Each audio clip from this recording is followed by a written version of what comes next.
वसुदेवसुतं देवं नन्दनूरमर्दनं देवकी परमानन्दं कृष्णं वन्दे जगद्गुरुं।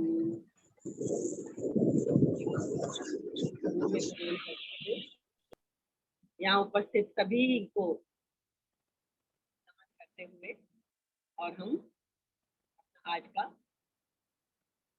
गीता के जगत में प्रवेश करते हैं।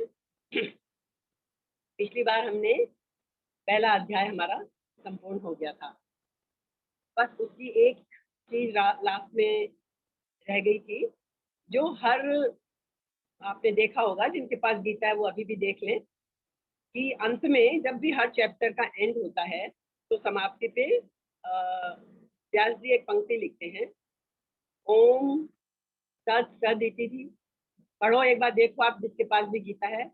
ओम तत्सदिति श्रीमद् भगवद गीता उपनिषत्सु ब्रह्म विद्यायाम योग शास्त्रे श्री कृष्णार्जुन संवादे।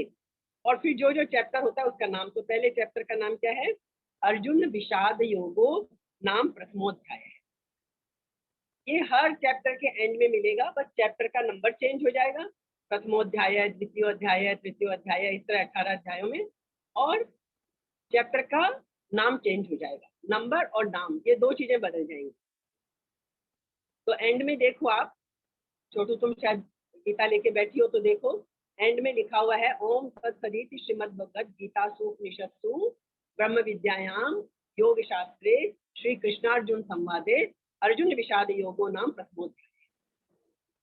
इसको भी समझना बहुत जरूरी है। हमने कहा ना, गीता में कोई भी एक शब्द भी आपको ऐसा नहीं मिलेगा जो अनर्थक यूं ही प्रयोग कर लिया है। हर चीज के पीछे पूरा अर्थ है। तो हर अध्याय के अंत में ये लाइन, इसको बोलते हैं संस्कृत में पुष्पिका या संकल्प वाक्य। तो ये कोई भी चीज जब हम शुरू करते हैं या अंत करते हैं तो एक उसका कुछ इंडिकेशन होता है। तो कभी कभी कोई लोग किसी तरीके से अंत करते हैं नई चीज शुरू करने से पहले। तो अब दूसरा अध्याय शुरू होगा, उसके पहले व्यास जी ने ये पंक्ति लिखी। इसका अर्थ समझ लीजिए, ओम तत् सत इति। कोई तोड़ तोड़ के बता रही हूँ आपको शब्दों को। ओम, ओम का मतलब तो हम सब जानते हैं, ईश्वर। तो अब व्यास जी क्या कहते हैं, ओम तत् सत इति। तो 3 शब्द बोले, उसके बाद उन्होंने इति लगा दिया। इति का मतलब होता है संस्कृत में कोई चीज की जैसे बस समाप्ति। अथ, अथ जब हम लगाते हैं तो कोई चीज की शुरुआत होती है, और इति कर दें तो वो उसका वो हो जाता है एंड।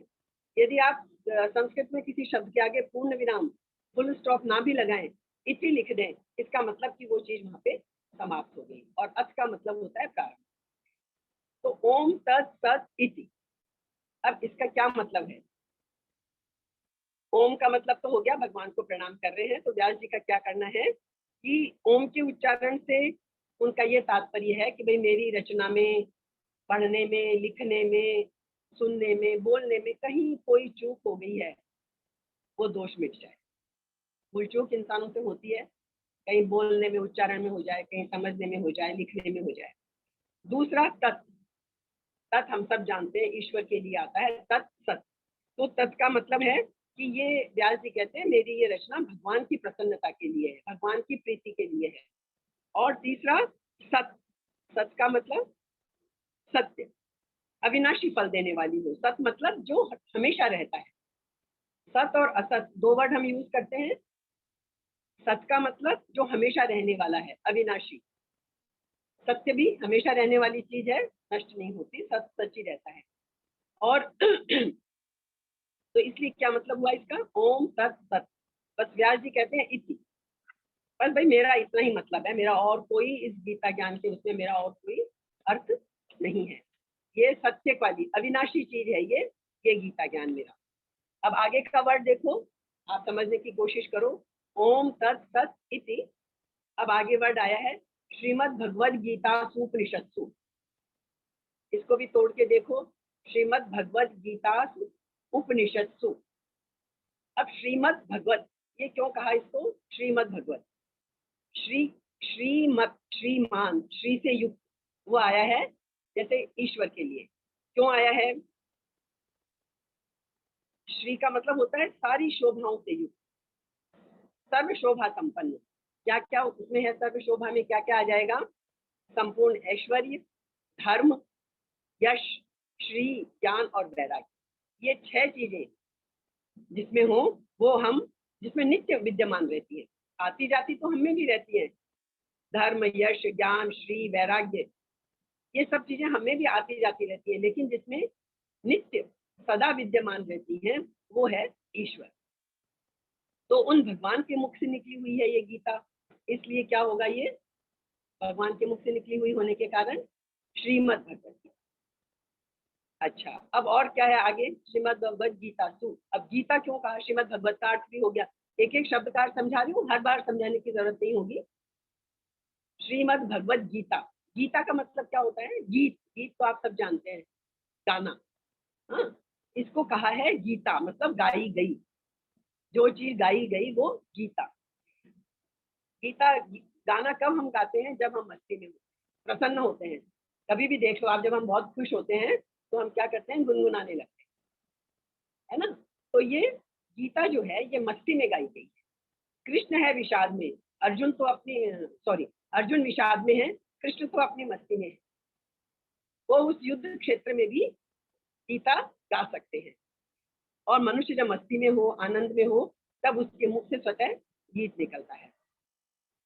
वैसे यदि संस्कृत के व्याकरण के हिसाब से देखो तो ये गीता नहीं, गीतम होना चाहिए, लेकिन इसको गीता इसलिए कहा है कि ये उपनिषद स्वरूप है, और इसलिए इसका स्त्रीलिंग में प्रयोग हुआ है। बस इतना समझ लीजिए। तो क्या हो गया?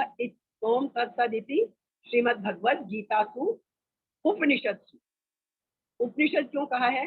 सारे उपनिषदों का सार है इसमें। एक और कहावत, एक छोटी सी सूक्ति आती है कि सारे उपनिषद जो हैं वो मानो गायें हैं, और श्री कृष्ण जो गोपाल नंदन है वो इन गायों को दूहने वाले हैं, और गीता उनका सार है। मक्खन जो निकलता है दही भिगोने से, वो सार है गीता। तो इसलिए गीता सारे उपनिषदों का सार है, और खुद भी इतनी गूढ़ है गीता कि ये खुद भी उपनिषद स्वरूप ही है। उपनिषदों को हम ज्ञान का अल्टीमेट मानते हैं, तो ये भी उपनिषद स्वरूप है गीता। सॉरी। और तो इसको इस उपनिषद कहा है भगवद गीता सु उपनिषद सु। एक आगे वर्ड आया है ब्रह्म विद्यायाम, इसको ब्रह्म विद्या भी कहा है। अब ब्रह्म विद्या क्यों कहा है इसको? ब्रह्म विद्या क्या होती है? जिसमें ब्रह्म विद्या जो सबके लिए,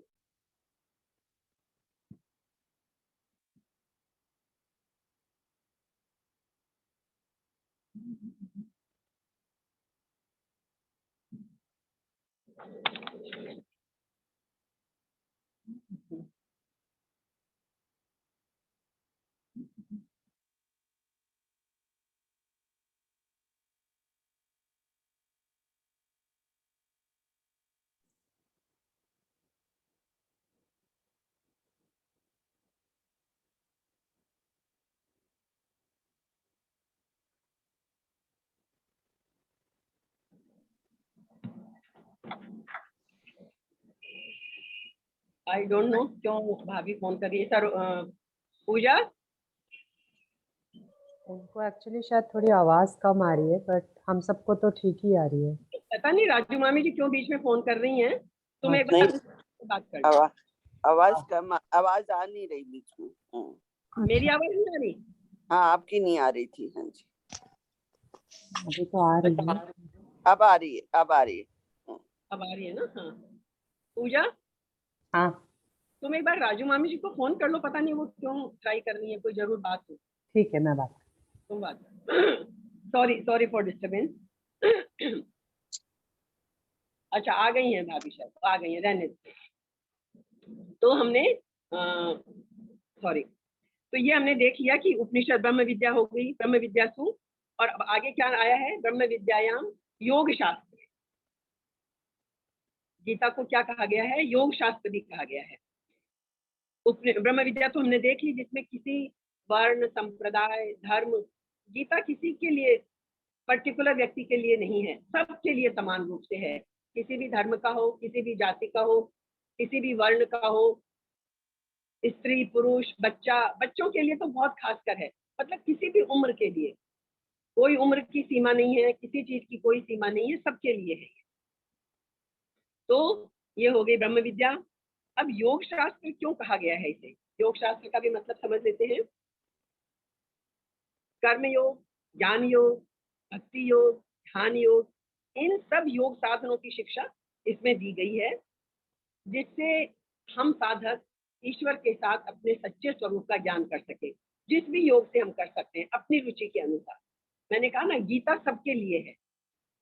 ज्ञान योग वाले ज्ञान योग से जाएं, भक्ति योग वाले भक्ति योग से, कर्म योग वाले कर्म योग से। तो ये गीता योग शास्त्र है, पूरा योग शास्त्र है। अच्छा, फिर क्या बचा योग शास्त्र।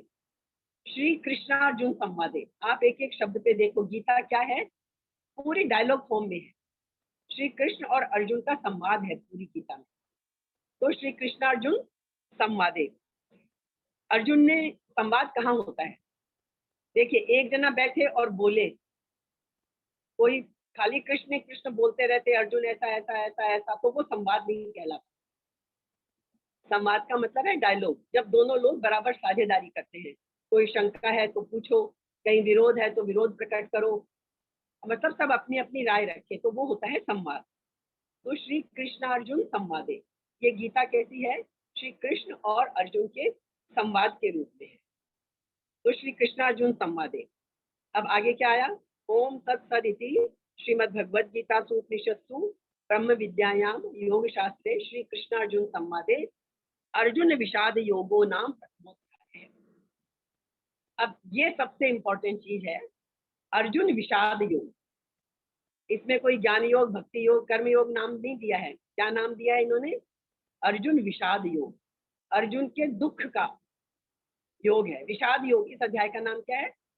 विषाद योग। अब आप सुनने में बड़ा अजीब सा लगेगा, विषाद माने गहरा दुख। दुख भी क्या योग हो सकता है? यही इस गीता की खूबसूरती है कि विषाद भी योग बन सकता है, यदि हम उसको गहरे में उतर के, जैसे अर्जुन उतरा था और गहरे में उतर के फील करें। तो ये इसका मैंने आपको अर्थ समझा दिया पूरे एक एक वाक्य का। अर्जुन विषाद योगो नाम प्रथमोध्याय, ये हमारा पहला अध्याय संपूर्ण हो गया। अब मैंने आप सब लोगों से कहा था, ग्रुप में जो थे पहले से, कि भाई कुछ अपना शेयर करें, किसी को क्या मिला। एक शायद पूजा ने कल शेयर किया था, आप लोग कोई कुछ अपना, जो आपको इस पूरे अध्याय से समझ में आया। तो पूजा फैसिलिटी करो कि कोई अनम्यूट करना चाहे तो करे और बोले। अनम्यूट सब कर सकते हैं। मैं तो बोलूंगी ही फिर। तो पहले अध्याय का सार, संक्षेप, उससे आपने क्या सीखा अपने जीवन के लिए, क्योंकि हम गीता खाली ज्ञान के लिए नहीं पढ़ रहे, सच्चे ज्ञान के लिए पढ़ रहे हैं। और सच्चा ज्ञान कब है? जब वो हमारे व्यवहार में उतरे। यहाँ सब, मुझे पता है, सब बहुत जानकार लोग बैठे हैं मेरे सामने। बोलने का संकोच ना करें, सबको फायदा होना चाहिए। कौन अनम्यूट करता है सबसे पहले अपने आप को? स्माइल नहीं, मुंह से शब्द निकालिए, जैसे कृष्ण निकाल रहे हैं अर्जुन के लिए।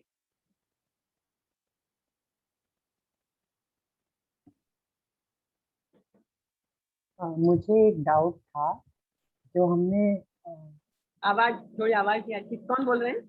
पूजा नहीं बोल रही, पूजा, हाँ बोलो। जो एक बात बोली थी ना कि हमें एक्सेप्ट कर लेना चाहिए अपने सारे एफर्ट्स करने के बाद। हाँ, तो हमने पूरे एफर्ट्स कर लिए ऐसा हमें कब समझेगा, मतलब फिर एक्सेप्टेंस। आवाज थोड़ी कम है पूजा, मुझे कम सुन रही है। हेलो। हाँ, हमें एक्सेप्ट कर लेना चाहिए जब हमने पूरे एफर्ट्स कर लिए हैं, तो वो कैसे समझेगा कि हो गए सब एफर्ट्स, अभी और नहीं करना चाहिए या एक्सेप्ट कर लेना चाहिए? एफर्ट तो आप बराबर कर ही रहे हो अपनी क्षमता के अनुसार पूरे, और फिर भी परिणाम जब कुछ सामने दूसरा आ रहा है, मतलब वो आया ना कि फल की चिंता छोड़ दो, अभी दूसरे अध्याय में आएगा वो प्रसिद्ध श्लोक। तो तुम फल के लिए तो कर्म करो ही मत, एफर्ट करो पूरा, जो तुमने कहा अपना। हाँ देखो, एक चीज के लिए एफर्ट कर रहे हैं, किसी पर्टिकुलर चीज के लिए 4 लोग एफर्ट कर रहे हैं, सबके अलग अलग लेवल होंगे। तुम अपना मतलब बेस्ट लेवल से, तुम अपनी बेस्ट लेवल से अपना एफर्ट कर लो, उसके बाद रिजल्ट तो आ ही जाएगा ना सामने। मैं समझी नहीं कि पता कैसे चलेगा, पता तो तो फिर उसे एक्सेप्ट कर लें, मतलब अगर नहीं भी आ रहा है अपने मनपसंद रिजल्ट तो भी एक्सेप्ट कर लें, ऐसा ही मतलब हो। बिल्कुल बिल्कुल, मनपसंद तो जहाँ मनपसंद सोचा वहीं सारी गड़बड़ है। अरे गड़बड़ मतलब मनपसंद का मतलब हो गया ना कि फल की इच्छा कर ली तुमने। अच्छा, मनपसंद का मतलब क्या हुआ, तुमने फल की इच्छा कर ली कि मुझे तो इसमें फर्स्ट आना ही आना है। वो ठीक। वो उद्देश्य की तरह हो सकता है, लक्ष्य हो सकता है कि उसकी मुझे वहां तक पहुंचना है, उसके लिए एफर्ट करना है, तो फिर एफर्ट में पूरा लग जाना है। ठीक। क्योंकि फल जब दिमाग में रखेंगे तो एफर्ट में कमी आ जाएगी, ध्यान बंट जाएगा ना, मुझे ये मिलेगा ये मिलेगा ये मिलेगा तो मैं ऐसा कर लूंगा, ऐसा हो जाएगा तो ऐसा कर लूंगा, तो फिर जो कुछ हम कर रहे हैं उस एफर्ट में बंटाव आ जाएगा, कमी आ जाएगी। ठीक, ओके। ये बात।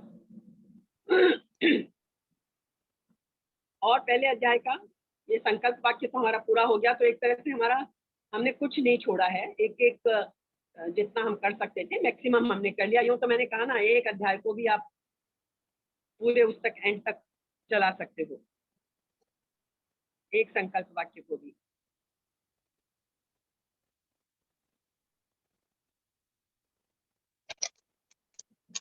कोई कुछ बोलेंगे?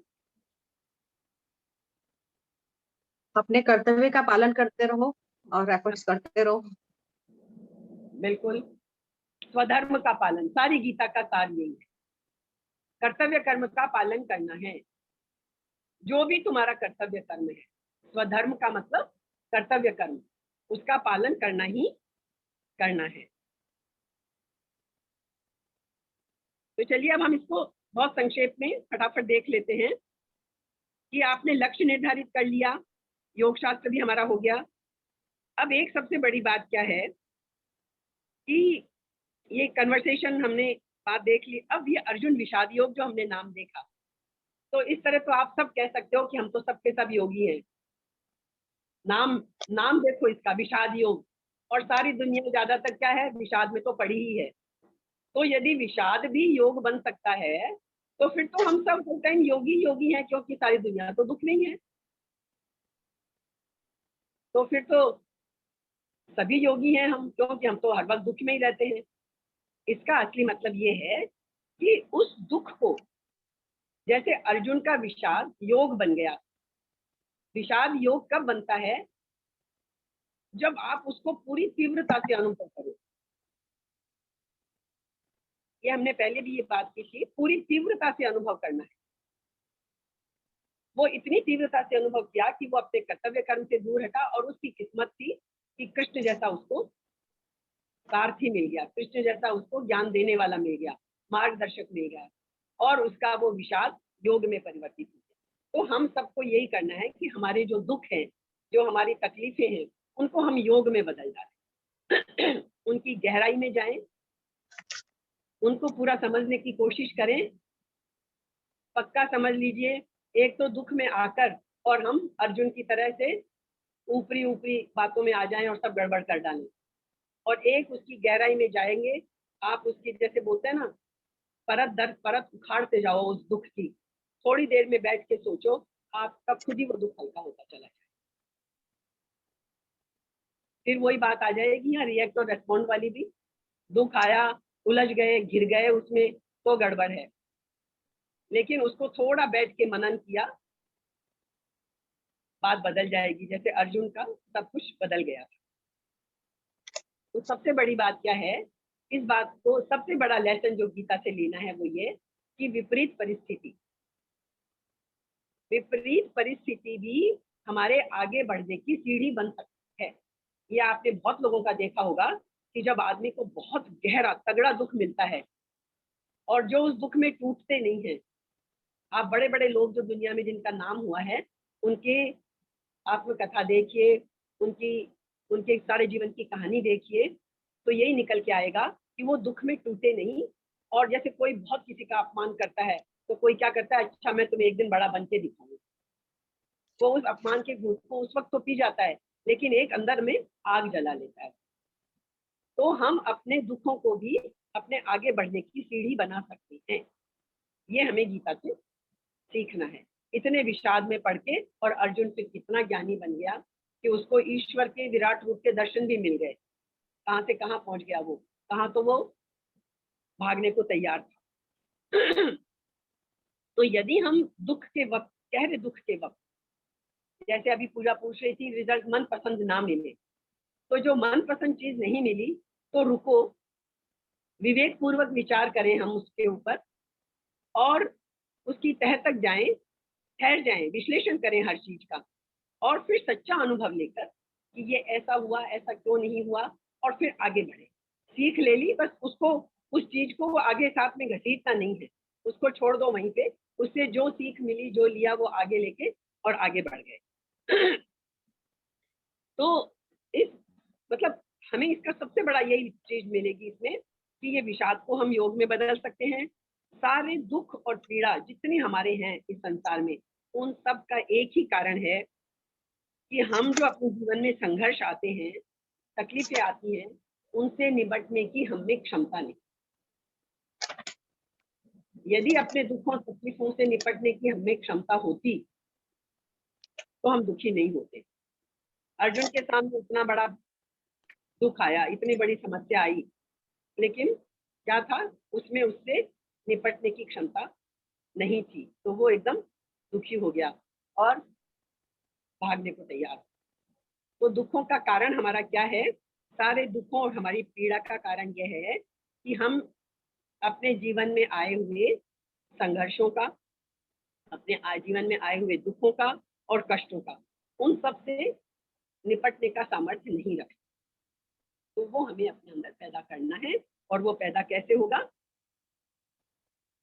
भागने से नहीं। बोलते हैं ना, डर की आंखों में आंखें डालकर, संघर्ष की आंखों में आंखें डालकर खड़े हो जाओ, तो वो भागेगा। विवेक पूर्वक समझना है, संसार से हमें भागना बिल्कुल भी नहीं है।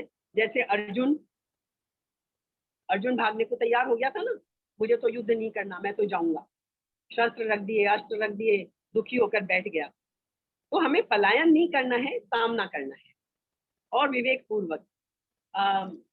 अभी मेरे को अचानक से वो एक गाना याद आ गया, शायद मीना कुमारी और अशोक कुमार की एक बड़ी अच्छी मूवी थी पुराने जमाने की, चित्रलेखा, जिसमें एक गाना था, वो गाना गाती है ना, संसार से भागे फिरते हो,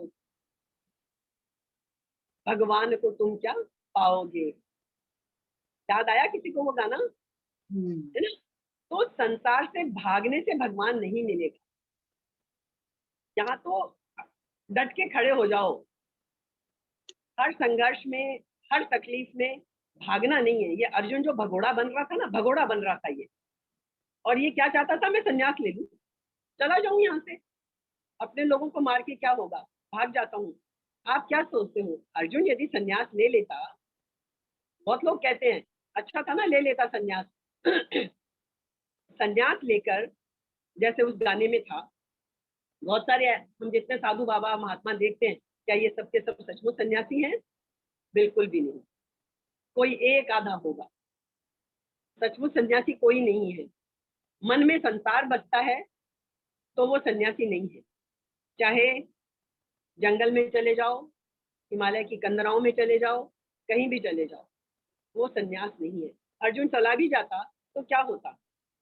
क्या वो भूल पाता? उसे ये युद्ध ही याद आता, उसे सब यही चीजें याद आती, और उसका क्षत्रिय धर्म वहां जाग जाता। जैसे ही वो देखता अब तो मुझे कोई देख नहीं रहा, वो वहां शिकार करना शुरू कर देता। वो उसके स्वभाव में है। तो इसलिए संसार से भागना नहीं है, पलायन नहीं करना है, ये सबसे बड़ी बात है। ये पहले अध्याय का सार आप पकड़ते जाएं, हमें ऐसे ही नहीं भागना है। पहले अध्याय की एक एक चीज को हम अपने साथ लेकर और फिर चल। तो देख ली बातें आपने अभी तक की, बेशक नोट कर लें, या आपको फिर भी कुछ रह जाए तो फिर आप बता देना। जितनी मुझे समझ में आ रही है मैं बोल रही हूँ।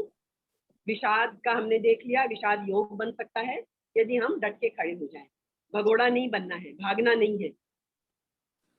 विवेक पूर्वक दुख में आके काम किया तो नहीं होगा।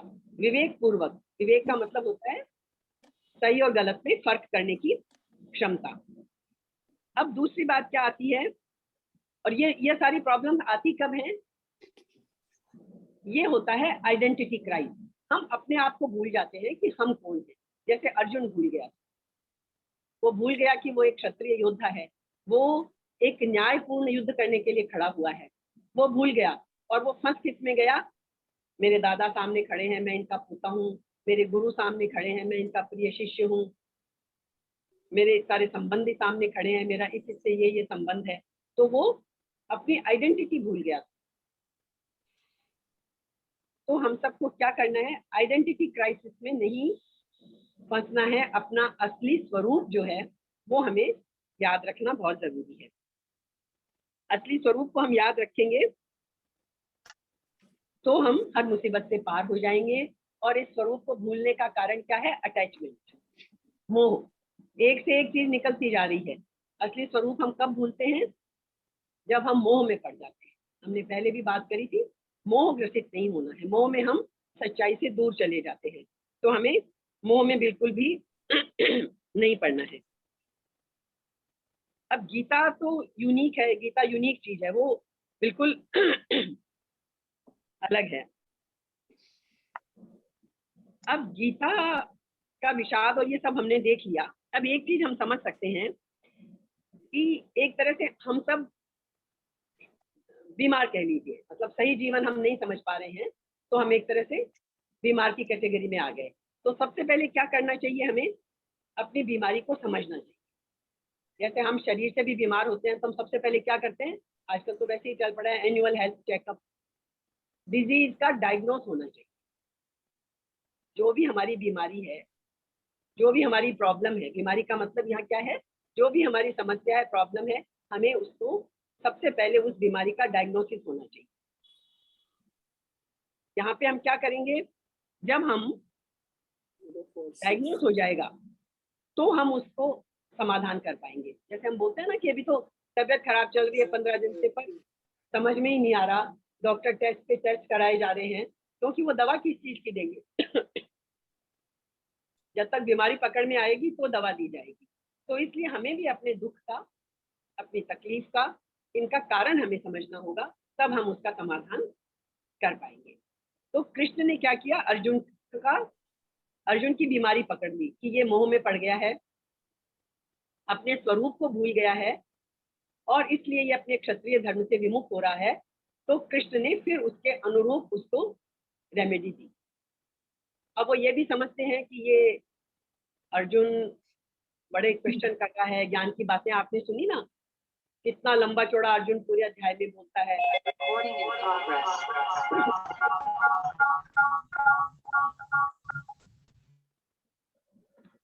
किसी का म्यूट नहीं है तो म्यूट कर लेंगे। तो ये समझ लिया था कृष्ण ने कि उसकी बीमारी क्या है, ठीक पकड़ ली थी, इसलिए वो उसका इलाज कर पाए और अर्जुन का पूरी तरह से इलाज किया। और अर्जुन के माध्यम से हम सबका इलाज हो रहा है। गीता में मैं फिर रिपीट करूंगी, आपकी हर शंका का समाधान है, हर दुख का समाधान है, हर पीड़ा का समाधान है और आनंद का स्रोत है। जब दुख खत्म हो जाएगा, अपने आप खुशी बचेगी, आनंद बचेगा। सारा दुख पीड़ा सब समाप्त होके और शांति और आनंद ही बचेगा, ये तय है। बस हमें अपनी गलती, अपना दुख, अपना रोग समझ लेना है हमें। तो ये समझ लें कि अर्जुन और कृष्ण ये दोनों, हमने पहले भी किया है, ये प्रतिनिधि हैं। हम सब, अर्जुन हमारा प्रतिनिधि है और कृष्ण प्रतिनिधि हैं आर्ट ऑफ लिविंग के। ऐसे ऐसे उच्च अवस्था के पहुंचे हुए हैं कृष्ण। उन बहुत लोग हुए हैं, बुद्ध हुए, महात्मा, मतलब जिन जिन को भी आप नाम याद कर लीजिए, एक एक का क्या बहुत सारे लोग हैं जो इस सब से पार पा जाते हैं और जिन्हें जीने की कला आ जाती है। उन्हीं सबके शरण में हम जाते हैं, उनसे बार बार हम सीखना चाहते हैं। तो यहाँ अर्जुन और कृष्ण के माध्यम से जगत गुरु हमने कृष्ण को कहा है। तो इस तरह से ये दोनों हमारे ही प्रतिनिधि हैं। हमारे बीच में जो महान आत्माएं बैठी हैं, जो जीवन जीने की कला समझती हैं, वो कृष्ण उनके प्रतिनिधि हैं और हम सब अर्जुन के प्रतिनिधि हैं। तो हमने सारी बात देख ली कि हर डिसीजन जो है वो विवेक से होना चाहिए। विजडम हमें अपना नहीं खोना चाहिए। जैसे आप एक छोटी सी बात समझ लीजिए, एक बहुत कॉमन चीज आपको एग्जांपल दे दी, क्योंकि अब हम इतना जीवन जी चुके हैं, सभी कुछ कोई 40 साल का है, कोई 50, कोई 60, सभी कुछ ना कुछ जीवन देख चुके हैं। आप एक बार अपने पीछे के जीवन में झांक कर देखें, खास करके बुढ़ापे में हमारे दुख के दो ही कारण होते हैं। या तो हम क्या करते हैं, अफसोस करते हैं, काश मैंने ये ना किया हो तो मेरे साथ आज मेरा जीवन ही अलग होता। जैसे बहुत, चाहे आप इसको लाइटली ले लें, लेकिन जितने मैरिड कपल हैं सबका रहता है काश मेरी यहाँ शादी ना हुई होती, ये बड़ा गलत रिश्ता मुझे मिल गया जिसको मैं जिंदगी भर से ढो रहा हूँ या ढो रही हूँ, ये ना होता तो पता नहीं मैं तो क्या होता मेरा, तो मैं तो कहाँ का कहाँ पहुंच जाता। और तो एक शादी की बात नहीं है, बहुत चीजों की, बिजनेस किया, ये मेरे साथ ना हुआ होता तो मेरा जीवन ही आज कुछ और होता। और दूसरा पछतावा किस चीज का होता है, काश मैंने ये कर लिया, ये उस वक्त मैंने नहीं किया। ये बात हम लोग हमेशा करते रहते हैं, कोई भी बड़ा काम करते, अरे हमने इतना सा और कर लिया होता तो ये काम इतना अच्छा हो जाता। तो हमारे दुख और अफसोस के दो ही कारण होते हैं, जो हमारे साथ हो गया काश वो ना हुआ होता, और दूसरा जो हमने नहीं किया काश वो हमने कर लिया। अब दोनों ही चीजें हमारे हाथ में नहीं है। जो हो गया उससे शिक्षा लो और आगे बढ़ो। तो हम हमेशा वही भूतकाल की जुगाली में लगे रहते हैं या भविष्य का सोचते रहते हैं, वर्तमान में कभी जीते नहीं है कि इस वक्त की सच्चाई क्या है। इस वक्त मेरे लिए ये काम है, भूतकाल से शिक्षा ले ली और आगे बढ़ गए। भविष्य जब आएगा तो वो वर्तमान बनकर ही आएगा। इसलिए ये हमको इससे शिक्षा ले लेनी चाहिए। आज का हम इंटरैक्टिव सेशन है, बीच में किसी को भी बोलना हो वो बोल सकता है। शंका समाधान हमको करना है। इस चैप्टर को हम समाप्त करके फिर हम अगले चैप्टर पे आएंगे। पहले चैप्टर में बहुत सारी चीजें लिए बहुत सारी भरी हुई है, इसको हम अच्छे से समझ लेंगे तो हमको आगे पूरी गीता, क्योंकि जगह जगह अर्जुन के हर प्रश्न का उत्तर गीता में दिया गया है। जितना पहले अध्याय में अर्जुन ने समस्याएं उठाई थी उनका जवाब है। शशि जी आप कुछ बोलना चाहते हैं? मैं एक बार फिर से पूछना चाह रही थी, ये भगवान ने ये अर्जुन का रथ खास करके भीष्म और द्रोण के सामने ही ले जाकर क्यों खड़ा किया? एग्जैक्टली यही मैं बार बार बोल रही हूँ। बहुत बढ़िया, ये मैंने पहले भी इसका जवाब दिया था। यही तो खास बात है। देखिए, यदि ये अर्जुन को उसकी सच्चाई की तो देखिए पहला सेंटेंस याद करिए, उसने क्या कहा था आपको याद है? प्रथम स्थापय में अच्युत है, सेनयोर उभयोर मध्य प्रथम स्थापय में अच्युत है, कि हे कृष्ण दोनों सेनाओं के बीच में मेरा रथ ले जाके खड़ा कर दो। उसने ये नहीं कहा खड़ा कर दो, इतना बड़ा महाभारत का युद्ध का क्षेत्र है कुरुक्षेत्र का, उसने कहा बीच में ले जाके खड़ा कर दो। उसने ये मेरे को इस कोने में ले जाओ, उस कोने में ले जाओ, वहां ले जाओ, अब बीच में। अब ये तो सारथी के ऊपर कृष्ण का वो था कि इसको ये मोह पैदा हो सकता है, भाई इसको सच्चाई पता होनी चाहिए ना। उसने कहा मुझे किन किन के साथ युद्ध करना है, तो कृष्ण ने कहा सबसे बड़ी समस्या यहाँ आने वाली है। दुर्योधन को मारने में कष्ट नहीं होगा, दुश्मनों को मारने में कष्ट नहीं होगा, लेकिन भीष्म और द्रोणाचार्य असली समस्या कब आएगी? जब तो यदि तुम्हें जानना ही है तो चीज की पूरी बचने से काम नहीं, आंखें चुराने से काम नहीं चलेगा। युद्ध में कूद रहे हैं, इस जीवन रूपी युद्ध में जिस परिस्थिति में हम पड़ गए हैं, जो युद्ध हमारे सामने आ गया है, चाहे वो संबंधों में आया है, चाहे वो बिजनेस में आर्थिक दृष्टि से आया है, किसी भी रूप में, चाहे भावनात्मक दृष्टि से आया है, उसमें जो उसका सबसे क्रिटिकल पॉइंट है उसको दिमाग में रखो। नहीं तो क्या होगा, जब हल्के को लेकर यदि चीज को आगे बढ़ गए और जब वो बड़ी समस्या सामने आएगी तो हम टूट जाएंगे, बिखर जाएंगे, उससे घबरा के हम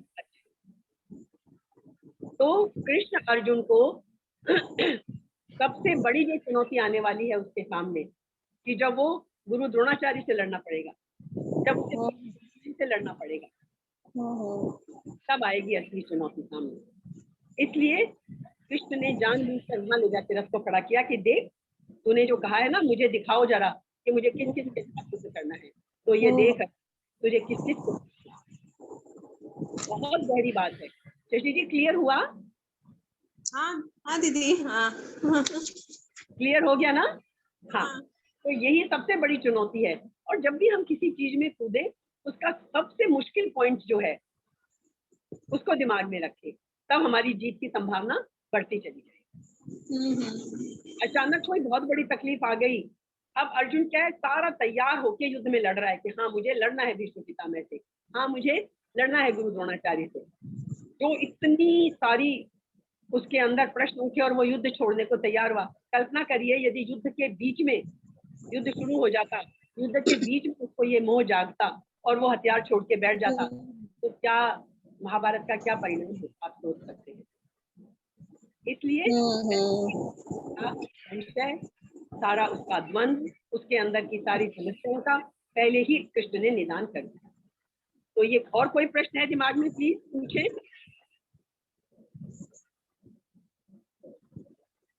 कुछ भी है किसी के दिमाग में है तो प्लीज।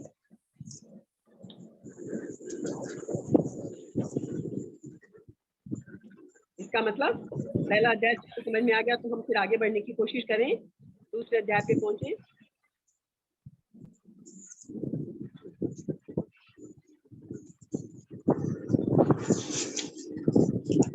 एक बात मैं और कह देती हूँ कि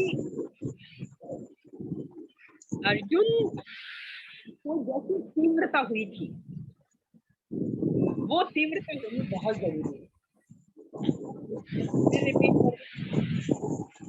दुख भी इतना गहरा हो जाए, एक दुख सब जानते हैं, दुख दुख दुख दुख के दो परिणाम होते हैं। दुख या तो व्यक्ति को तोड़ देता है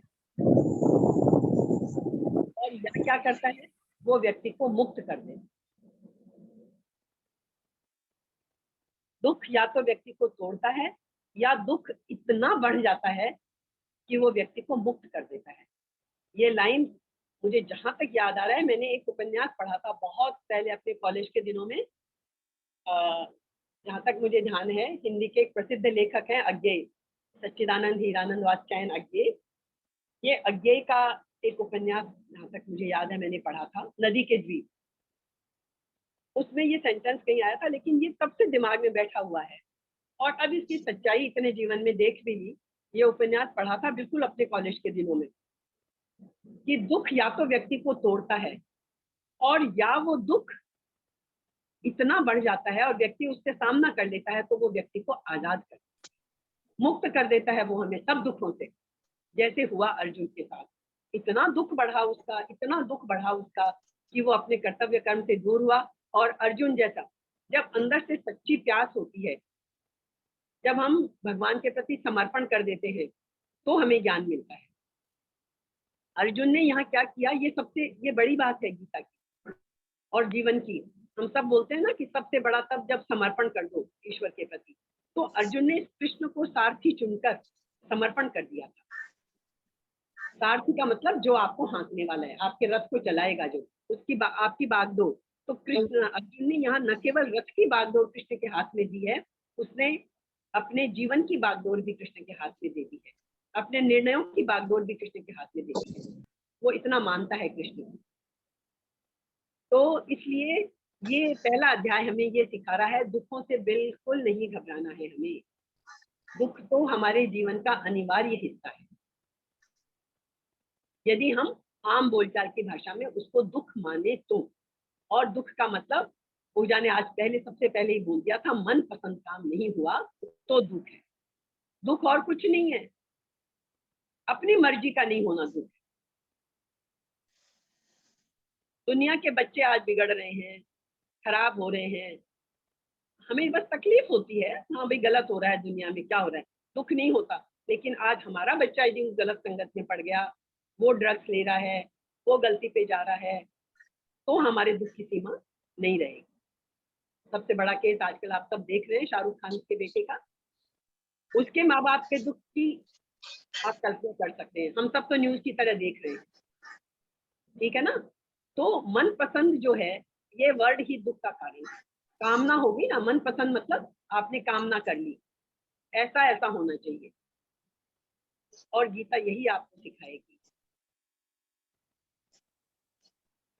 कि आपको इच्छाओं से ऊपर उठना है, कर्तव्य कर्म को पूरी निष्ठा से करना है, भागना बिल्कुल नहीं है, बिल्कुल नहीं भाग। इस पहले अध्याय को अच्छे से अंदर बिठा के तब दूसरे अध्याय पे आइए। दूसरा अध्याय तो अब ज्ञान ही ज्ञान भरा पड़ा है, आपको कर्म में पूरी तरह झोंकने वाला है दूसरा अध्याय। वो संन्यास से हटाएगा, वो आपको ये। हम अक्सर क्या करते हैं, जब बहुत बड़ी मुश्किल आती है तो हम क्या करते हैं, ज्यादातर देख लीजिए आप, उससे भागने के रास्ते ढूंढते हैं। जो आंखों में आंखें डाल के लड़ने खड़ा हो गया, वो तो लड़ने को खड़ा हो गया। ज्यादातर हम लोग क्या करते हैं, उससे भागने के, पलायन के रास्ते ढूंढ लेते हैं अर्जुन की तरह। और सबसे बड़ी बात, अपने उस भगोड़ेपन को सही साबित करने के लिए हम इतने सारे तर्क देते हैं, जैसे अर्जुन दे रहा है, इतनी दलीलें देते हैं। मैं, कुल का नाश हो जाएगा, मैं अपने ही बड़ों के खिलाफ कैसे हथियार उठाऊं, ये तो अच्छी बात नहीं है। क्या राज्य और पृथ्वी को भोगने के लिए हमें इतने लोगों का खून करना पड़ेगा, इतनी हत्याएं करनी पड़ेंगी। कितने सारे ज्ञान वो कृष्ण को देता है, अपने ज्ञान सुनाता है पूरा। और हम भी यही जीवन में करते हैं। हमसे जब चीजें संभलती नहीं है तो हम क्या करते हैं, भाग खड़े हो, या तो हम टूट जाते हैं, बीमार पड़ जाते हैं। बीमार मतलब भावनात्मक रूप से बीमार। तो आप सबसे बड़ी बात समझिए, हमने पहले भी चर्चा की थी, एक बीमारी कहलाती है भाव रोग। संस्कृत में इसके लिए बड़ा अच्छा नाम आया है, भाव रोग। मानसिक रोग नहीं कहा है। ये आप ये मत समझिए कि पुराने टाइम में हमारे इन सब चीजों की समस्याओं का हल नहीं था, भाव रोग कहा है। और उस भाव रोग का जो है, उसका समाधान आपके मन के पास है। आज जो हर पांचवा इंसान मानसिक रूप से ग्रस्त है, उसका कारण क्या है, विषाद में पड़ा है, दुख में है। और दुख क्यों है, क्योंकि वो जो चाहता है, हर आदमी आज कितनी उन्नति चाहता है, कंपटीशन है, उसके पास ये है, मेरे पास भी होना चाहिए, उनके बच्चे इतने आगे बढ़ गए हैं, मेरे बच्चे भी बढ़ने चाहिए। विदेशों में भेजने की होड़ लगी है कि मेरा बच्चा भी, उसका बच्चा गया, मेरा भी बच्चा, चाहे बाद में जीवन भर पछताता रहे। जैसे अभी हमने कहा, अरे क्यों भेज दिया, बच्चा तो मेरे हाथ से ही चला गया, कुछ है ही नहीं। सब तरह के लोग हैं, कोई जो नहीं, जो सच्चाई को समझ के गया बच्चा गया। तो ये एक बच्चे की एक ही घटना की बात नहीं है। तो सारे दुखों का कारण क्या है, और फिर हम उन दुखों से पलायन करते हैं, उनसे बचने के लिए दलीलें देते हैं, दूसरों को कन्विंस करने की कोशिश करते हैं। इससे क्या ये अच्छा नहीं होगा कि हम अपने आप को पहचान लें। मैंने एक वर्ड यूज किया आज, आप लोगों ने, किसी ने क्वेश्चन नहीं किया, आइडेंटिटी क्राइसिस। हम सब जो है आइडेंटिटी क्राइसिस में फंसे हुए हैं। हम भूल ही गए हैं कि हम कौन हैं, हम अपना असली स्वरूप भूल गए। हमने सब, बस हम बंट गए हैं अलग अलग जगहों पे। हम औरत है, आदमी मतलब पुरुष है, स्त्री है, गरीब है, धनवान है, माँ है, पत्नी है, बहन है, ये हमारे कोलीग्स हैं, ये हमारे बिजनेस के साथी हैं, ये हमारे प्रतिद्वंद्वी हैं। मतलब हम इस तरह से बंट गए हैं। असली स्वरूप जो है हमारा अंदर का सच्चित आनंद, जो ईश्वर के अंश बनकर हम आए हैं, उस अपने असली स्वरूप को भूल गए हैं। और खुद महसूस करके देख लीजिए, उस असली स्वरूप की तरफ एक कदम भी हम बढ़ाते हैं, एक कदम भी, तो क्या होता है, आपको उसका असर मिलना शुरू हो जाता है। आपके दुख उतने ही उसी वक्त कम होने शुरू हो जाते हैं। महसूस करके देख लीजिए, अपने असली स्वरूप को जानने के लिए बढ़ाया गया एक कदम भी हमें खुशी देगा। और पूरी गीता में फिर यही बताया गया है। अब ये कहने से तो होगा नहीं कोई भी क्वेश्चन कर सकता है कि ये तो हर कोई उपदेश देता है कि असली स्वरूप को पहचानो पहचानो पहचानो। भाई कैसे पहचाने, हमें क्या पहचाने? सामने कोई चीज थोड़ी पड़ी है कि उसको पहचानने की ये लड्डू है कि पेड़ा है कि ये किताब है कि ये कॉपी है, कैसे पहचाने? गीता इसी का जवाब है। आपको अपने स्वरूप का ज्ञान कराने के लिए ही गीता है। और आप जिस लेवल पे हो उस लेवल पे आपको ज्ञान करा देगा। आपकी जितनी समझ है उतनी समझ से ही आप आगे बढ़ सकते। गीता में समाधान है, सबके लिए समाधान है गीता में। इसलिए किसी को ये नहीं कि मेरे को तो, मैंने तो आज तक कुछ पढ़ा ही नहीं, मैंने तो गीता पढ़ी ही नहीं। अर्जुन ने भी गीता पढ़ी हुई नहीं है। अर्जुन के लिए गीता का ज्ञान दिया जा रहा है, उसने भी गीता नहीं पढ़ रखी। उसके माध्यम से हम सबको गीता मिली है, तो मिलेगी, उसकी तरफ कदम बढ़ाने होंगे।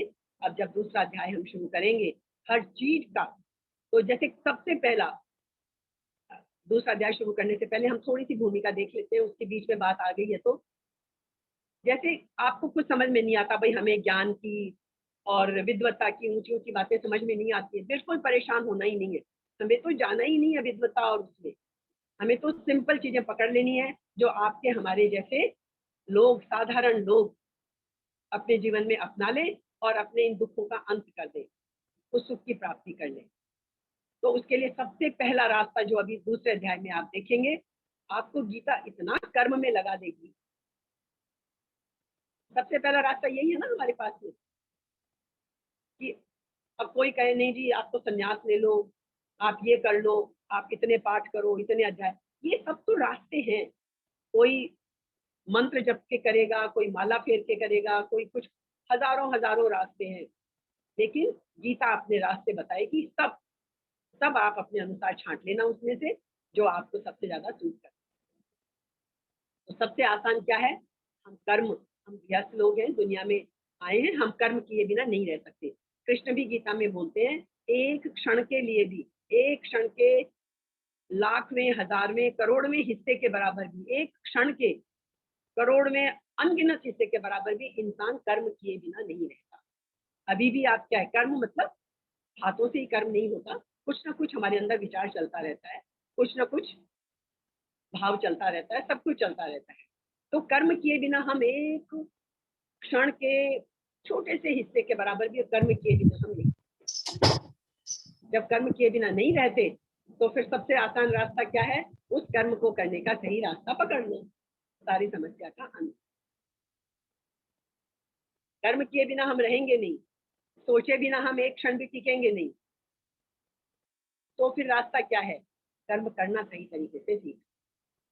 तो ये तो हो गया कर्म योग, जो हम दुनिया के हर व्यक्ति के लिए है, सबसे आसान रास्ता है, जो अब हम दूसरे अध्याय में, तीसरे अध्याय में, चौथे अध्याय में, इन सब में हम पढ़ेंगे। फिर जैसे जैसे आप आगे बढ़ते जाएंगे, गूढ़ बातें आती जाएंगी, आप एक एक चीज का विश्लेषण समझते जाएंगे कि वो जो अध्याय में हमने ये चीज पढ़ी थी, ये उसका अर्थ। तीनों गुणों का वर्णन आएगा, सतोगुण, रजोगुण, तमोगुण। ये तीन ही गुण हैं जिनसे सारी प्रकृति बनी हुई है। ये सब चीजों का इतना डिटेल में आपको एक एक चीज समझने को मिलेगी। सतोगुण, रजोगुण, तमोगुण, हम सब एक एक प्रकृति से बने हुए हैं और हम में तीनों गुण होते हैं। जब हम, कभी हमें सत्व की प्रधानता होती है, कभी रजोगुण की प्रधानता होती है, कभी तमोगुण की प्रधानता होती है, और किससे क्या क्या होता है, ये इसका इतना सूक्ष्म और इतना विस्तृत वर्णन आपको मिलेगा सब कुछ सीखने। तो इसलिए पहला रास्ता सबसे बड़ा क्या हुआ? कर्म का। और कर्म फिर वही जो हमने सबसे पहले कहा था, कर्तव्य कर्म। कर्म का मतलब ये नहीं है कि दूसरे के लिए जो अच्छा, और एक और बड़ी बात, हमारा अपना कर्म भी ये नहीं है कि आज डिसाइड कर लिया तो जिंदगी भर यही कर्म चलेगा। हमारा कर्तव्य कर्म भी बदलता जाएगा। आज से 10 साल पहले जो हमारा कर्तव्य कर्म था, वो आज नहीं है कर्तव्य कर्म हमारा। आपको कर्तव्य कर्म जीवन में हर पड़ाव पे डिसाइड करना होगा। हमने किसी ने याद रिपीट नहीं किया। मैंने सबसे बड़ी बात जो हमने चीजें किया, आज उनका रिवीजन कर लीजिए। दूसरे अध्याय की जल्दी, शायद कहें तो आप जल्दी शुरू करूं, आप बोल सकते हैं, मुझे कोई तकलीफ नहीं है दूसरा अध्याय शुरू करने में, पर पहले अध्याय से सीखे बिना आगे मत बढ़िए। आपने पहले कोई किसी ने वो बड़ी बात याद नहीं करी कि परिवर्तन ही सबसे बड़ा सत्य है। 10 साल पहले जो कर्तव्य कर्म था, आज वो हमारा कर्तव्य कर्म नहीं है, आज बदल चुका है। हर क्षण परिवर्तन हो रहा है, हर क्षण परिवर्तन हो रहा है। परिवर्तन ही जीवन की सबसे बड़ी सच्चाई है। तो परिवर्तन, कुछ चीजें फटाफट, जैसे वो रिकैप बोलते हैं ना, जो कुछ मुझे दिमाग में आती है मैं बोल देती हूँ। परिवर्तन जीवन की सबसे बड़ी सच्चाई है। और हमने एक बात और की थी, क्या किया था, जो कविता ने भी रिपीट किया और भी हम बार बार करते हैं, रिएक्ट नहीं रेस्पॉन्ड करो। जहां हमने रिएक्शन बंद किया और रेस्पॉन्ड करना शुरू किया, जीवन की समस्याएं खत्म, आधी से ज्यादा उसी क्षण खत्म, क्योंकि आपने रेस्पॉन्ड करने का निर्णय कर लिया। आपने जिम्मेदारी अपने ऊपर ली। अपने जीवन की परिस्थितियों के लिए किसी दूसरे को जिम्मेदार मत ठहराइए। कोई जिम्मेदार नहीं है। या तो जो कुछ चीजें हम कहेंगे मैंने, ये हम दिन में पता नहीं कितनी बार बोल देते हैं, या जब भी दुख आता है तब, भगवान मैंने तो ऐसा कुछ भी नहीं किया था, मुझे ये क्यों मिला, मैंने तो किसी का कुछ नहीं बिगाड़ा था, मेरे ही साथ ये क्यों हुआ। ये बातें बोलना हमको छोड़नी पड़ेंगी। हुआ है हमारे साथ, हम ही कारण है। सबसे पहले जैसे ही परिस्थिति में, दुख में हमने ये समझ लिया, मैं तो बिल्कुल अनुभव से कहती हूँ, आप भी अपने पीछे के अनुभव में जाइए। ऐसी बहुत परिस्थितियां आई जब हम जीवन के शुरू में थे और जब इतने अनुभव भी नहीं थे, उनको ये लगता था मैंने तो ऐसा कुछ नहीं किया, मेरे साथ ही ऐसा क्यों हुआ। कारण हम खुद ही होते हैं, दोनों बातें हैं। अपेरेंटली हमने कुछ नहीं कारण किया, लेकिन जैसा हम मानते हैं हमारे जन्म जन्मों के कर्म, कोई चीज है ऐसी जो हमने नहीं, मैंने तो इस जन्म में किसी का भी बुरा नहीं किया। आपको पता है हमने पिछले कितने जन्म लिए हैं, किस जन्म में हमने क्या किया है। हमारे तो हिंदू संस्कृति में, सनातन धर्म में 100 जन्म पीछे तक का है। भीष्म पितामह के लिए का ये सबसे बड़ा एग्जाम्पल आप ले लीजिए। इतने ज्ञानी थे, सब कुछ थे, लेकिन कितनी कमियां थी, उन्होंने भोगा अपना, हर हर गलती का उनको कष्ट भोगना पड़ा, इतने ज्ञानी को भी। बहुत सारी चीजें हैं हमारे यहाँ। तो जब इतने ज्ञानी लोगों को भी अपने एक छोटे से किए हुए कर्म का फल भोगना पड़ता है, कि उन्हें कितने दिन तक वो शरशैया के ऊपर आराम से नहीं मर गए थे भीष्म पितामह, बाणों की शैया के ऊपर लेटे रहे हैं उस कुरुक्षेत्र के उस युद्ध भूमि में, कोई आईसीयू के कमरे में और बहुत कंफर्ट में, कि ऑक्सीजन लगा है, इधर ये लगा है। ऐसे नहीं लेट के उन्होंने आईसीयू में अपने जीवन के अंतिम 8 दिन बिताए।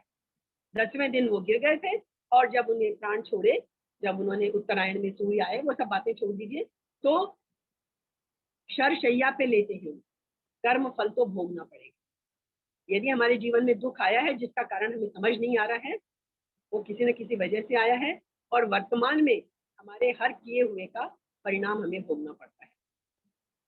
बच्चों को आपने बचपन में जो चीजें आपको सिखानी चाहिए थी, जो संस्कार देने चाहिए थे, हमने नहीं दिए, उसका फल बच्चे की उस कमी के रूप में हमें सामने आएगा। उतना अपने आप को दोषी ठहराने की जरूरत नहीं है। जैसे मीनू ने एक बार प्रश्न किया था, हम अपनी समझ के अनुसार अपना बेस्ट लालन पालन करें। आज सबसे पहले मैंने शुरू में यही बात कही थी, कॉन्फ्लिक्ट आएगा, आपको एक सिद्धांत दूसरे सिद्धांत को काटता हुआ महसूस होगा। कि मैंने आज शुरू में ही कहा था ना, हमारे दुखों के 2 ही कारण होते हैं, या तो ये कि भूतकाल में ये मेरे साथ नहीं हुआ होता तो ऐसा अच्छा होता, काश काश ऐसा नहीं हुआ होता, अब हो चुका वो, काश तो कुछ हो ही नहीं सकता। या फिर ये जो मैंने नहीं किया, काश ये मैंने कर लिया। तो अब बच्चों के लिए भी आपने उस वक्त जो आपने बेस्ट कर सकते थे वो किया, तो अब आज ये नहीं सोचे कि काश मैंने उस वक्त ये किया होता तो आज ऐसा ना होके ऐसा हो जाए। मेरी समझ में ये एक बात है जो हमें सीख लेनी चाहिए। तो हम बातें क्लियर करते जा रहे हैं, रिएक्ट नहीं, रेस्पॉन्ड करना है। परिवर्तन जीवन की सबसे बड़ी सच्चाई है, इसको नहीं भूलिए। कोई चीज परमानेंट आपके साथ नहीं रहेगी। जो आज आपका बहुत प्रिय है, कल उसको इतना प्रिय नहीं रहेगा, इवन वो आपका दुश्मन भी हो सकता है। कल को वो अपने रास्ते आपसे अलग भी कर सकता है। कोई जरूरी नहीं है, कोई रिश्ता, कोई चीज परमानेंट है ही नहीं यहाँ। जो भीष्म पितामह अर्जुन को इतना प्यार करते थे, जो गुरु सबसे प्रिय शिष्य मानते थे, आज वो दोनों सेनाओं के अलग अलग विपरीत सेनाओं के बीच में खड़े हैं, एक दूसरे को हराने के लिए, एक दूसरे के ऊपर शस्त्र चलाने के लिए। कोई चीज परमानेंट है ही नहीं, कोई परिस्थिति, कोई संबंध, कोई भी भाव, कोई चीज परमानेंट नहीं है। इसलिए जो इतनी अस्थाई चीजें हैं उनके लिए दुखी होने का क्या फायदा। मनपसंद की बात पूजा, मन की पसंद भी बदलती रहती है। जब मैं कह रही हूँ हर क्षण परिवर्तन है, तुम अपने मन की पसंद ही बदल दो ना, मन की पसंद ही बदल दो।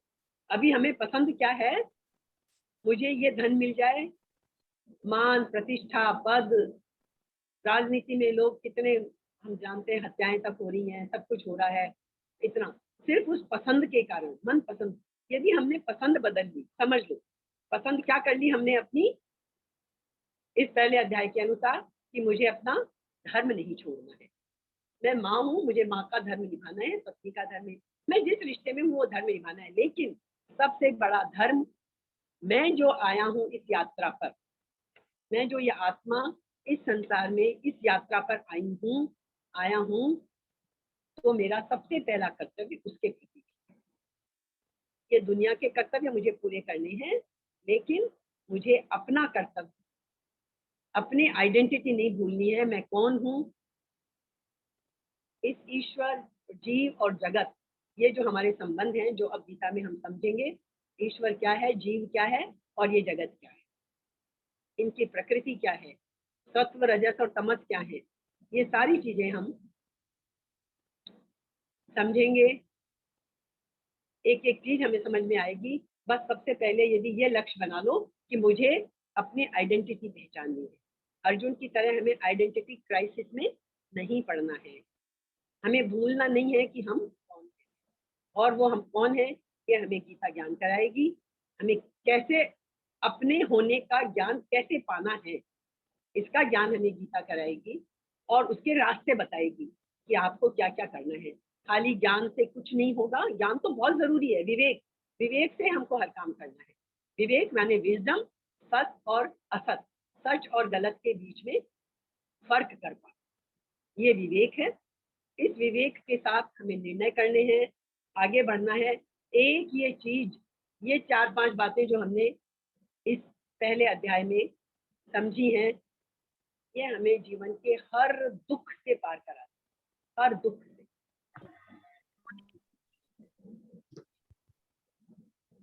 ये पक्की बात है। तो पूजा, तुम्हें जवाब मिला होगा, पसंद ही बदल दो। जहां मन पसंद नहीं हो रहा है, पसंद ही बदल दो। बट अलग अलग फेजेस आते हैं ना लाइफ में, वो भी तो चेंज होते रहे। बिल्कुल, तब भी मैंने कहा ना, कर्तव्य कर्म भी आपका हमेशा एक सा नहीं रहेगा। आपके सामने ऐसी परिस्थिति आके खड़ी हो गई, इमरजेंसी आ गई, तो आपका कर्तव्य कर्म बिल्कुल बदल जाएगा। हम बोलते हैं ना आपद धर्म, संस्कृत में एक वर्ड आता है आपद धर्म। तो जो धर्म हम रोज में प्रयोग में लाते हैं, तो वो आपद धर्म नहीं, आपद धर्म बिल्कुल अलग हो जाता है। आज कोई बड़ी विपत्ति आ गई, जब आपके घर में कोई इतना बीमार पड़ गया या कोई बहुत बड़ी समस्या आ गई, तो फिर आप क्या उसी चीज पे लगे रहेंगे कि मुझे तो, मेरे बेटे को तो इडली पसंद है और इसको तो चाइनीज पसंद है और मैं तो नाश्ता 10 तरह का बनाऊंगी। आप क्या करते हो, भैया जो है वो खा लो, एक दिन नहीं भी खाओगे तो मर नहीं जाओगे, मैं तो हॉस्पिटल जा रही हूँ, मैं तो उसको संभालने जा रही हूँ। होता है या नहीं ऐसा हमारे पास? तो ये आपद धर्म जो है वो बिल्कुल अलग चीज है। जो प्रायोरिटी है उसको तो हमें समझना ही पड़ेगा। इसलिए मैंने कहा परिवर्तन सबसे बड़ा सत्य है। कोई चीज परमानेंट है ही नहीं, हर क्षण बदल रही है, हर क्षण हमारे अंदर के। अभी 1 घंटे में, जब 1 घंटा पहले, करीब करीब पूरा 1 घंटा हुआ है हमें, इस 1 घंटे पहले जो हम बैठे थे और अब जो बैठे, हमारे अंदर की संरचना ही बदल चुकी है। हमारे कितने सेल्स टूट चुके हैं, नए सेल्स ने उनकी जगह ले ली है, हमें नहीं पता चल रहा ना। पर हमारी बॉडी के अंदर कितने सेल्स बदल गए हैं, हमारे भावों में कितना कॉन्टिन्यूअस परिवर्तन चल रहा है।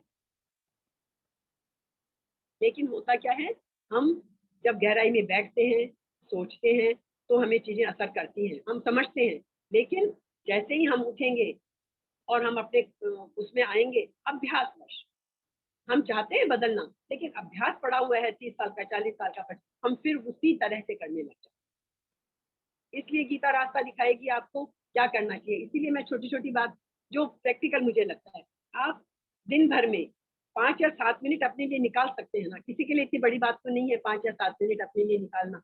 आप हर 1 घंटे बाद, 60 मिनट के बाद 1 मिनट अपने लिए निकालना, हर 60 मिनट के बाद 1 मिनट। भाई 8 घंटे तो आपके सोने में चले गए, बाकी बचे हुए टाइम में जो कुछ कुछ आप काम कर रहे हैं, समझ लीजिए 10-12 घंटे जो काम के हैं, हर 1 घंटे, या चलो और आप छूट ले लो, हर 2 घंटे बाद अपने लिए 1 या 2 मिनट निकालो। बस खाली रुक जाओ, 1 या 2 मिनट के लिए रुक जाओ। वही ध्यान है। ध्यान को कोई बहुत मुश्किल चीज मत समझो। 2 मिनट के लिए रुक के अपने अंदर झांक लो, भाई ये इन 2 घंटों में, इस 1 घंटे में सब ठीक चल रहा है ना। अपने आप को चेक कर लो जरा, मैं ठीक कर रही हूँ ना, सब कुछ गलत तो नहीं हो रहा। बस 1 मिनट, क्या कौन सी बड़ी बात है 1 मिनट। कितने काम हम दिन भर अपने व्हाट्सएप पे और उस पे लगाते हैं घंटों, 1 मिनट अपने लिए क्यों नहीं निकाल सकते। मत बैठो, आपसे 1-1 घंटा ध्यान में नहीं बैठा जाता है। तो जब ये 1-1 घंटे में 1-1 मिनट का अभ्यास करोगे ना, इतना आनंद आने लगेगा कि आपका खुद का मन करेगा कि यार 1 मिनट में यदि इतना फायदा हो रहा है तो क्या फर्क पड़ता है मैं आधा घंटा बैठ जाऊं। 3 घंटे बैठ के मैं मूवी भी तो देखती हूँ, आधा घंटा अपने अंदर की मूवी देख लूं, क्या फर्क पड़ता है। अंदर की मूवी देखनी है हमें, और करना क्या है। ध्यान में और कुछ नहीं है, कुछ नहीं देखना, बस जो हो रहा है उसको देखना है, जो घट रहा है अपने अंदर, अपने अपने आप को देखना है बस, और कुछ नहीं करना। तो क्यों नहीं कर सकते हम 2 घंटे में 2 मिनट के लिए, 1 घंटे में 1 मिनट के लिए। चलो घंटों का भी हिसाब छोड़ दो, जब आपका मन करे, भाई चलो सुबह का नहाना धोना नाश्ते का काम हो गया यार, 2 मिनट बैठ जाएं। ये सब हमारे लोगों ने तरीके बना रखे थे, नहा धो के पूजा करो। तो क्या होता था, दीपक जलाया, पूजा करी, अरे 2 मिनट के लिए आपका ध्यान हटा, आप खाली उस दीपक की जोत को देख रहे हो, वही आपको फायदा पहुंचा जाती है। कुछ चीज गलत नहीं थी, पूजा पाठ भी गलत नहीं है, गलत है रूढ़िवादी। पूजा पाठ को रिचुअल्स में फंसा देना, ये दीपक सीधा, ये दीपक उल्टा, 5 दीपक और 10 दीपक और 15 दीपक, वो एक अलग विषय है, किसी को लेना है उस ज्ञान में तो जाए। अदरवाइज सबसे बड़ा भाव होता है हमारा। सारा निर्णय, शरीर भी जो है वो भाव पे डिपेंड करता है। ये भाव रोग जो वर्ड मैंने यूज किया है, इसको याद रखो, ये भाव रोग है, और इस भाव रोग का इलाज सारा गीता में मिलेगा।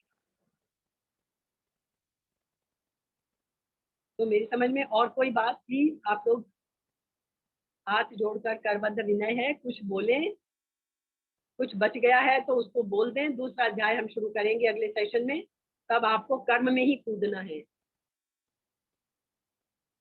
कोई बोले, एक चीज बोलना है, एक चीज बोलना है, कर्म कर्म बहुत कॉन्फ्लिक्टिव चीज हो जाती है। मतलब दोनों का कर्म, अगर हम 2 आदमी ले, एक का कर्म ये है, एक का कर्म ये है, तो कर्म के साथ हमको एक ऐड वर्ड करना पड़ेगा, धर्म के अनुसार। धर्म मतलब नॉट रिलीजन, धर्म मतलब मानव धर्म के हिसाब से। या आप ज्यादा अच्छे से समझाएंगे कि धर्म किसको बोलेंगे। तो कर्म को धर्म के साथ अगर हम अटैच करके उसको काम करें कि क्या सही है क्या गलत है, तो उससे हमको कोई भी चीज का निर्णय लेना बहुत आसान हो सकता है, सरल हो सकता है। एकदम सही, परफेक्ट, यही करना है। तो धर्म का मतलब कोई हिंदू धर्म, मुस्लिम धर्म, पूजा पाठ की विधि उससे नहीं है। हाँ हाँ, धर्म मतलब नॉट रिलीजन, मतलब वो वाला धर्म नहीं। धर्म है ना, जैसे हम बोलते हैं ना, मानव धर्म, कर्तव्य, मनुष्य का धर्म जो है, तो वो धर्म को के हिसाब से हमको करना। Perfect perfect. सबसे पहले हम मनुष्य हैं तो मनुष्य धर्म, फिर हमारा पर्टिकुलर, मैंने कहा ना सबका धर्म अलग अलग है, हर इंडिविजुअल का। घर में पति पत्नी, माँ बाप का भी धर्म अलग अलग है, पिता को पिता का धर्म निभाए, माँ माँ का धर्म निभाए। कर्तव्य कर्म, हर सबका कर्तव्य कर्म अलग है। और मैंने कहा कर्तव्य कर्म भी हमेशा एक सा नहीं रहता, बच्चा पैदा हुआ है, उसके प्रति आपका अलग कर्तव्य कर्म है। वो 2 साल का हो गया, वो 5 साल का हो गया, वो 10 साल, सब हर स्टेज पे आपका कर्तव्य कर्म अलग बन जाता है। हाँ। तो आपको वो कर्तव्य कर्म पूरा करना है और अपने आप की पहचान ना खोते हुए, वो कर्तव्य कर्म है। सबसे बड़ा कर्तव्य कर्म आपका अपने प्रति भी है। ये जो जन्म लेके इस दुनिया में आए हैं, ये सिर्फ जो बोलते हैं कि मनुष्य जन्म, अब वो 84 लाख और उस चक्कर में हम नहीं पड़ते, पर कितनी योनियों के बाद ये मनुष्य जन्म जो मिला है, तो ये एक रेयर अपॉर्चुनिटी है। हम छोटी छोटी अपॉर्चुनिटीज के तो पीछे पड़ जाते हैं कि ये तो बड़ा एक हमें अपॉर्चुनिटी मिल रही है यार, अवेल कर लो, भागो उसके पीछे। ये जो मनुष्य जन्म मिला है, इतना मुश्किल से मिला है, इसको हम यूं ही गंवा देते। सारे लोग, हम बचपन से भजन सुनते आए हैं, हीरा जन्म अमोल था, कौड़ी बदले जा रहे। अनमोल मानव जीवन को हम सब मनुष्य, सबसे मतलब हर मनुष्य कौड़ियों के बदले हम सो रहे हैं। ये तो एक अच्छी बात है कि हफ्ते में एक बार हम बैठ रहे हैं, एटलीस्ट ये हमें अभ्यास कर लेना चाहिए। आप रोज भी जीवन में कभी कभी 5-5 मिनट के लिए जरूर पलट लें। जो हम पढ़ चुके हैं, पलट भी लिया तो सब चीजें रिकॉल हो जाती है। हाथ से अपने लिख ले, 5 मिनट लिखने की आदत डाल लें। नहीं तो क्या है, हम अभ्यासवश सब चीजों को हम भूलते जाएंगे, कुछ चीज हमें याद नहीं है। भूलो मत, जो सीखा है करा है वो लिखा हुआ रहेगा। एक 5-10 मिनट अपने को जरूर दे। ये जो घंटा भर हम दे रहे हैं अपने आप को, अपने आप की हम पीठ थपथपा सकते हैं। हम बहुत अच्छा काम कर रहे हैं। जो अपने अपने अंदर को झांकने बैठे हैं, सबके अंदर अलग अलग चीजें चल रही होंगी। इस वक्त हम कितने लोग हैं, 21 लोग बैठे हैं हम यहाँ, 20-21 जो भी बैठे हैं, सबके अंदर अलग विचार चल रहे होंगे, कोई एक से नहीं चल रहे। सबकी अलग यात्रा है, सब अलग लेवल पे हैं, लेकिन रास्ता सबके लिए है गीता में। निश्चिंत 100 नहीं 200% है, नहीं, सबके लिए रास्ता है, सुख शांति और आनंद का रास्ता। अपना कर्तव्य कर्म का रास्ता मिलेगा, अपने आनंद का रास्ता मिलेगा, और आपको अपने अकॉर्डिंग रास्ता मिलेगा। कुछ भी नहीं सोचना कि हमको तो इतना ज्ञान है ही नहीं। मेरी समझ में, मेरी तरफ से मैं विराम देती हूँ। आप लोग बोलना चाहें तो बोलें। अब अगली बार हम सीधा दूसरे अध्याय पे आएंगे। पहले अध्याय की बिल्कुल चर्चा नहीं करेंगे। आज शायद 7वां सेशन है, तो हमने कहा इन 7 घंटों का निचोड़ आप लोग लिख के रख लें। अभी कुछ बोलें तो मैं मोस्ट वेलकम, प्लीज कोई बोले।